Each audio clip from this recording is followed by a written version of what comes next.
I think the students are the same. It's the system, the curriculum, and the parents have changed.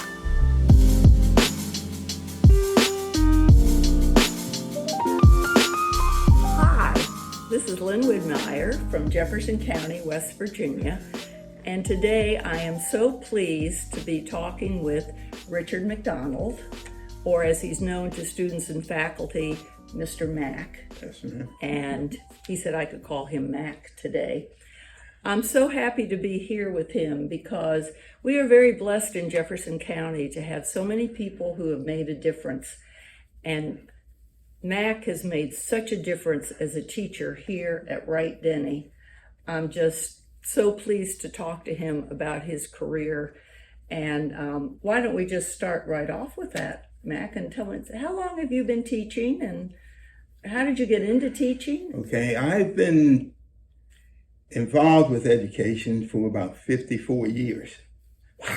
I actually started in Jefferson County in 71. Are you from Jefferson County? Yes, ma'am. I was born and raised? Raised in Uvilla, and then moved to Duffields and graduated from Shepherdstown High School. My ambition was to go into the Air Force and get into the aviation program. Really? Yes, ma'am. That was my ambition. And so I went to Shepherd. I rode in Shepherd. And of course, my time there was Vietnam time. And so I said, well, I will, if they draft me, I'll go. If they don't, I'll stay. And they went to the lottery system. My number was 355, which was really extremely high. And so I stayed there, and that's how I got into education. That's how I got into the education program. Well, both our children went to Wright Denny, and both our children were blessed to have Mr. Mac. Did you come into teaching naturally? You have such a way with the students, with the teaching and helping them. Did that come naturally to you? I think pretty much so, because you had to learn to get along with everybody, because I was a family of 13. Whoa! Yes. Are you the only educator of the 13? Yes, ma'am. Yes, wow. ma'am. So you just grow up with people and learning how to treat people and just be fair. That's the main thing. You talk about students say, well, I'm his favorite or whatever. You have to realize you can't have favorites. You've got to treat everyone equally. And I think one of the things too is you always treated the students with such respect. And I think you referred to students even as yes, sir, and yes, ma'am, didn't you? Yes, ma'am. See, as you're... Yes, ma'am. I call them Mr. and Mrs. I always call them by their last name. I never use first names. I would say Miss Widmeyer, Mr. Jones. I always used the respectful Mr. and Mrs. Miss in referring to the students. I have to tell you, we went to a open house at Wright Denny when my kids were there in the late 90s, and we were sitting there, and Mr. Mac was up at the front, and he said, I can't remember, it was a math equation, and he said, all right, what is 3 times 5? And the class yelled out 15. No response from Mr. Mac, and I'm sitting there going, has the new math changed this much? And then finally one little kid said, 15, sir. And you said, that's right. Yeah.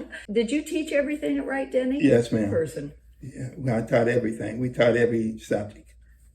But math was the best, was my favorite. And the students, I think, liked it more with me. So tell me, now you retired once. When did you retire? 2011. 2011, but you were immediately back in the classroom. No, ma'am. You didn't. No, I stayed out because when I left, I said I'm not going to sub. So I stayed out for 3 years. Boy, I bet that did not make the Board of Education and the principal here at Wright Denny happy when you said you weren't going to sub. Right. Well, I was working part-time at Shepherd College too, also at the time. And I should say, not only did he teach 5 days a week with a stellar attendance record. Right.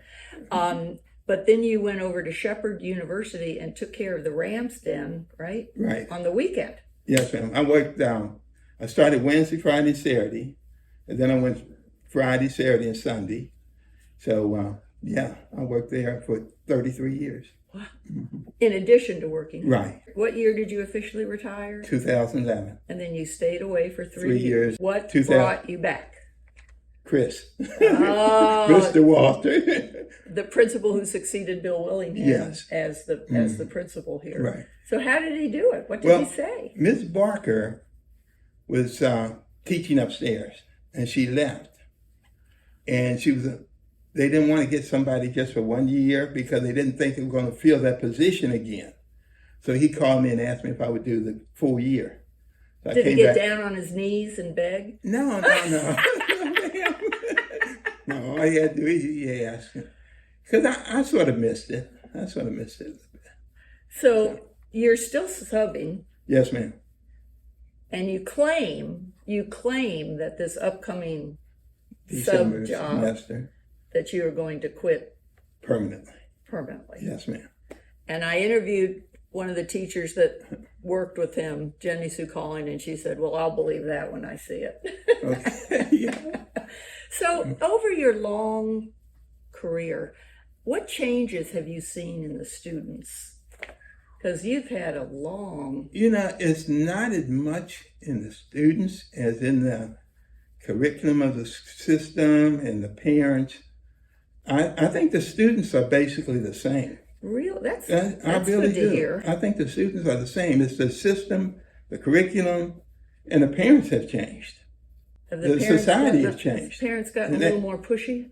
Well, they're more, I guess, protective, Well, that's more, a nice word. Yes, I think they're more protective of their kids. So any little thing, somebody's calling in or whatever. But yeah, I think the students are basically the same. Now, what would you change if you could change anything in the way in the current world of education? What would you change? What would you go back to Well, what I would do is, you have different philosophies on different procedures and programs, but we here at Wright Denny for years departmentalized. And, you had pretty much students were grouped, ability grouping. And I would go back to that. You have different philosophies on that. But I thought it worked well here. But yet, the people who don't want to departmentalize want you to group within your classroom. So it's the same thing. It's just on a larger scale. Now, So I would do that. I would take, I think there's too much technology in the schools today. I know that's a coming thing, but I think it's too much. One of the things I see at the schools are these pull-out programs where they go to special ed, whatnot. There's going to have to be some program developed where when these kids come back, they're coming back in the middle of something. So they miss a lot. So they they risk falling further behind. Yes, I think so.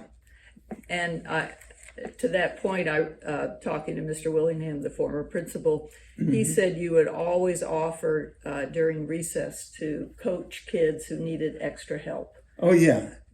I thought We'll see. I thought it was so.